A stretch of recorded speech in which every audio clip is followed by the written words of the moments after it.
नमस्कार, आप देख रहे हैं सी न्यूज भारत और मैं हूं आपके साथ आकांक्षा यादव। वक्त हो चुका है न्यूज बुलेटिन का और आज इस न्यूज बुलेटिन में हम जानेंगे कि आगरा में बलेश्वर स्थित शमशान घाट का किसने किया निरीक्षण और साथ ही जानेंगे कि अमरोहा में दूल्हे की कार का क्यों काटा गया चालान। ये सब जानेंगे विस्तार से, तो चलिए निगाह डालते इस वक्त की खास खबरों पर। आगरा में महापौर नवीन जैन ने नगर आयुक्त निखिल टीकाराम फुंडे के साथ आगरा शहर के कई स्थानों पर यमुना किनारे के घाटों, शमशान घाटों के साथ बड़े नालों की सफाई व अतिक्रमण को लेकर निरीक्षण किया। इसके अलावा शहर की सफाई व्यवस्था को भी देखा।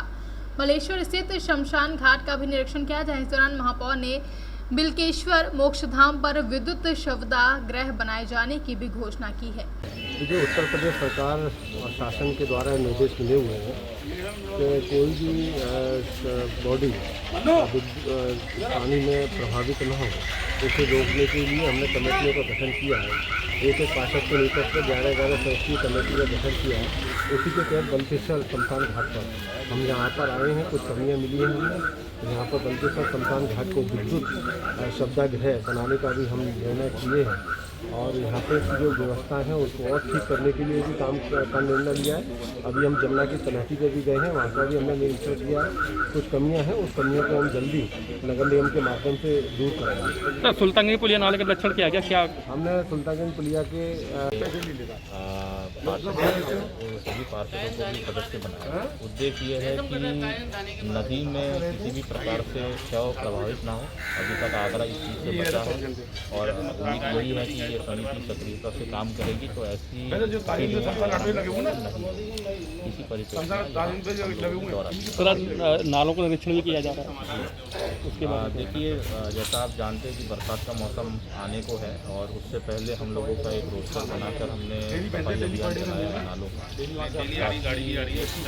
कल से सभी नालों की सफाई हो जाए। आगरा से सी न्यूज संवाददाता अनुज उपाध्याय की। अमरोहा में दुल्हन को ब्याहने जा रहे दूल्हे की गाड़ी का डीपी नगर चौराहे पर चालान काटा गया। बेचारा दूल्हा मायूस हो गया। जहां लॉकडाउन का पालन कराने के लिए सोमवार को डीपी नगर चौराहे पर सघन चेकिंग अभियान चल रहा था। यहां से गुजरने वाले रास्ते पर वाहन चेकिंग अभियान चल रहा था। इसी बीच एक सजी सवरी कार टीपी नगर चौराहे से गुजर रही थी। इस कार में दूल्हा बैठा था जो दुल्हन को ब्याहने जा रहा था। कार में तय सीमा से ज्यादा लोग बैठे थे। इस पर पुलिस ने कार का ऑनलाइन चालान काट दिया। बेचारा दूल्हा उसके बाद मायूस हो गया और दुखी मन से दुल्हन को लेने पहुंच गया है। अमरोहा से सी न्यूज संवाददाता गौरव श्रीमाली की। सहकारी समिति गेहूं खरीदी केंद्र उपमंडी शाहपुर में निर्धारित मात्रा से अधिक तुलाई का मामला सामने आया है, जहां 50 किलो 600 ग्राम की निर्धारित मात्रा से 100 ग्राम से लेकर 400 ग्राम तक गेहूं उपज अधिक तौलकर किसानों से ठगी की जा रही है। साथ ही सैंपल के तौर पर प्रति किसान 800 ग्राम से 1 किलो गेहूं लिया जा रहा है। समिति प्रबंधक द्वारा किसानों के साथ खुली लुटाई की जा रही है। क्या नाम है भैया आपका? जितेंद्र हनोते। कहाँ के निवासी हो आप? देसावाड़ी।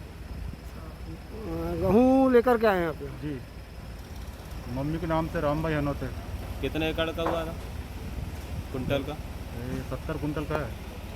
अभी लेके आए हो? अभी लेके आए। क्या कंडीशन है यहाँ की? कंडीशन बस कल लेके आए थे शाम को, अभी सुबह तुला है। कितना गेहूँ तोल रहे हैं? ये 50 किलो 600 या 700 ग्राम तोल रहे हैं। 600-700 ग्राम। 600-700 ग्राम, मतलब 600 ग्राम एक्स्ट्रा ले रहे हैं जी। बोरे का वजन क्या काट रहे हैं? बोरे के वजन काट रहे हैं ना, ऊपर 600 ग्राम 700 ग्राम। 600-700 ग्राम बोरे का वजन काट ले रहे हैं ना। बैतूल से सी न्यूज संवाददाता शैलेंद्र गुप्ता की रिपोर्ट। उत्तर प्रदेश के जनपद लखीमपुर खीरी में जिला अस्पताल में social democratic party of India ने मरीजों और उनके तीमारदारों को पानी, बिस्किट व फल का वितरण किया। इस कोरोना काल में एडीसीपीआई के कार्यकर्ताओं द्वारा किया जा रहा ये कार्य सराहनीय है। हमारे संवाददाता से एसडीपीआई के प्रदेश अध्यक्ष शाबान करीमी ने बताया कि इस मुश्किल घड़ी में जहां हर इंसान मरीजों से दूरी बनाकर रखता है, तो वहां हमारा फर्ज बनता है कि हमें इंसानियत के लिए कुछ करना चाहिए। इसलिए पार्टी कार्यकर्ता पूरे उत्तर प्रदेश के अस्पतालों में जाकर मरीजों का हाल जानते हैं और उनके इलाज संबंधी जानकारी करके उन्हें बेहतर इलाज मुहैया कराने की कोशिश करते हैं। लखीमपुर से सीनू संवाददाता रियाज सिद्दीकी की रिपोर्ट। राष्ट्रीय union of journalist Uttar Pradesh journalist association एवं ब्रज प्रेस क्लब से जुड़े पत्रकारों ने आज जिले के अपर जिलाधिकारी प्रशासन सतीश त्रिपाठी को राज्यपाल एवं प्रदेश के मुख्यमंत्री को संबोधित एक ज्ञापन सौंपा है, जिसमें प्रदेश में हो रहे पत्रकारों के साथ घटनाओं पर चिंता व्यक्त करते हुए तत्काल प्रभावी कार्रवाई करने की मांग की गई है। बताते कि राष्ट्रीय यूनियन जर्नलिस्ट ऑफ इंडिया के राष्ट्र सचिव उपजा के प्रदेश उपाध्यक्ष एवं ब्रज प्रेस क्लब के अध्यक्ष कमलकांत उपमन्यु एडवोकेट के नेतृत्व में ब्रज क्षेत्र से जुड़े प्रिंट एवं इलेक्ट्रॉनिक्स मीडिया के पत्रकारों ने आज जिला प्रशासन के अपर जिलाधिकारी प्रशासन सतीश त्रिपाठी को राज्यपाल और मुख्यमंत्री के नाम में एक ज्ञापन सौंपा है, जिसमें पत्रकारों ने रोष व्यक्त करते हुए कहा कि घटनाओं को रोकने की मांग की है और प्रभावी कार्रवाई करने की गुहार लगाई है। उत्तर प्रदेश जर्नलिस्ट एसोसिएशन व ब्रिज प्रेस क्लब की ओर से एक ज्ञापन दिया गया है। डुमरियागंज में भारत समाचार के पत्रकार को पीटा गया है।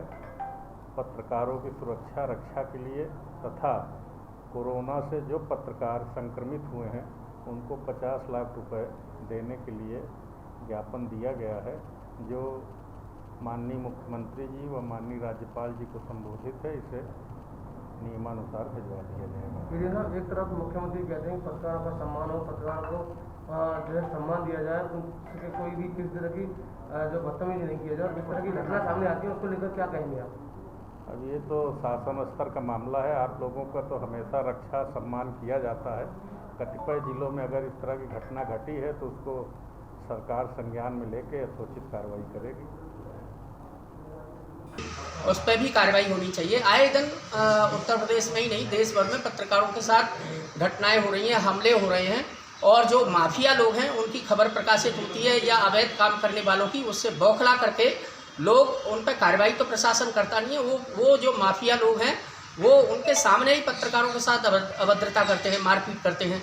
तो ऐसे लोगों पर रास्ता लगे, उन पर प्रभावी कार्रवाई हो, जिससे कोई भी दुस्साहस न कर पाए कभी भी किसी पर पत्रकार पे हाथ डालने का।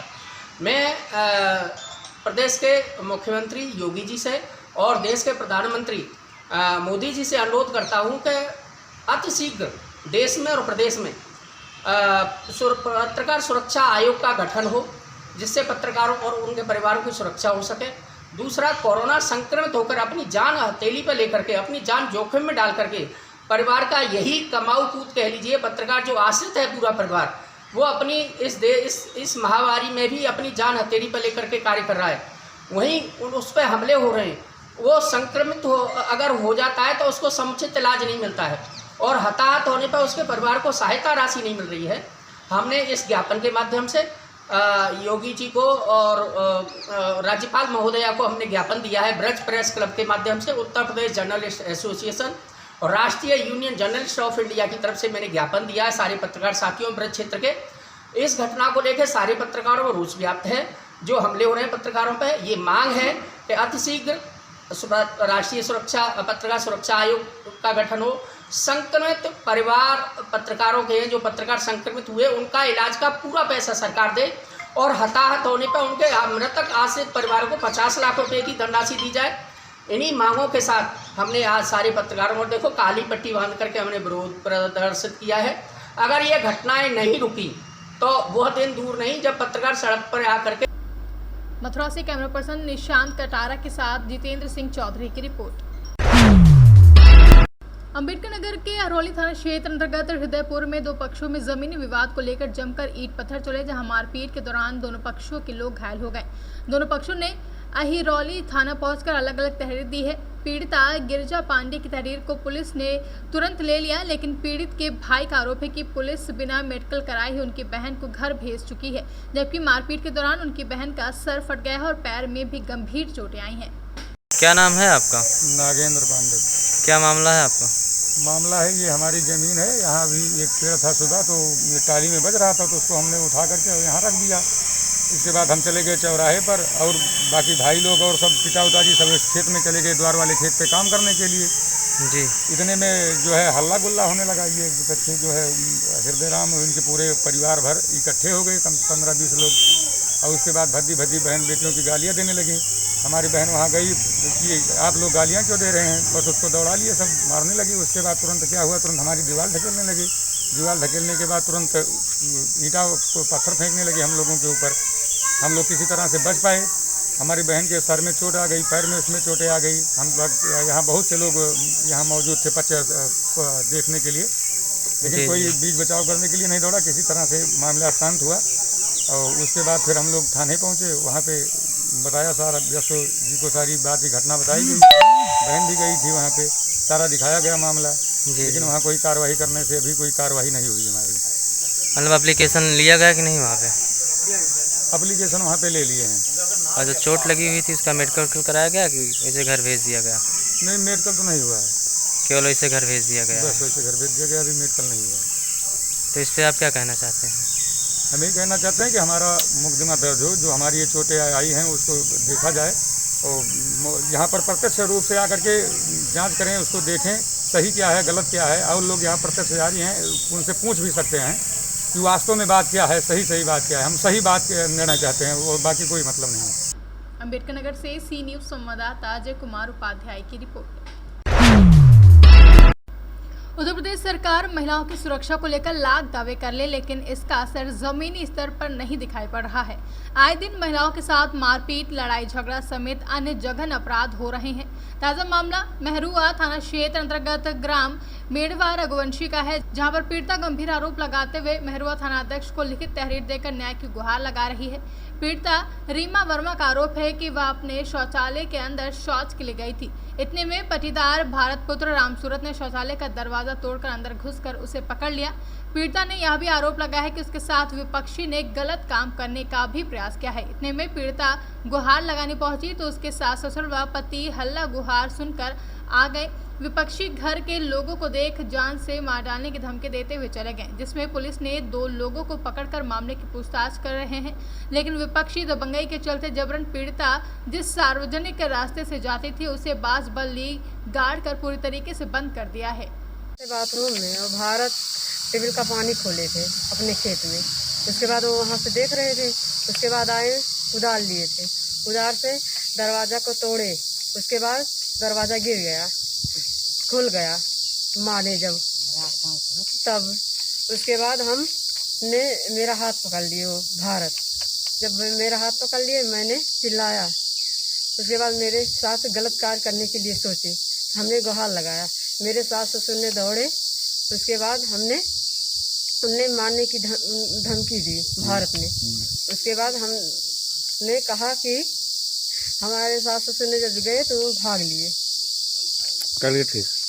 अम्बेडकर नगर से सी न्यूज संवाददाता प्रमोद वर्मा की रिपोर्ट। पुलिस अधीक्षक संतोष कुमार मिश्रा के निर्देशन में कोविड-19 टीकाकरण अभियान के तहत पुलिस लाइन अस्पताल पीएससी अस्पताल में पुलिस लाइन में आवासित 18 से 45 वर्ष की आयु के 100 लोगों का पंजीकरण कराया गया तथा 18 वर्ष से अधिक आयु के 120 लोगों का टीकाकरण कराया गया। अपर पुलिस अधीक्षक गोंडा शिवराज ने टीकाकरण हेतु आए समस्त लोगों को मास्क लगाने, सामाजिक दूरी का पालन करने एवं शासन द्वारा जारी कोविड-19 गाइडलाइन का पूर्णतया पालन करने के बारे में जागरूक किया। गोंडा से सीनू संवाददाता कल्पराम त्रिपाठी की रिपोर्ट।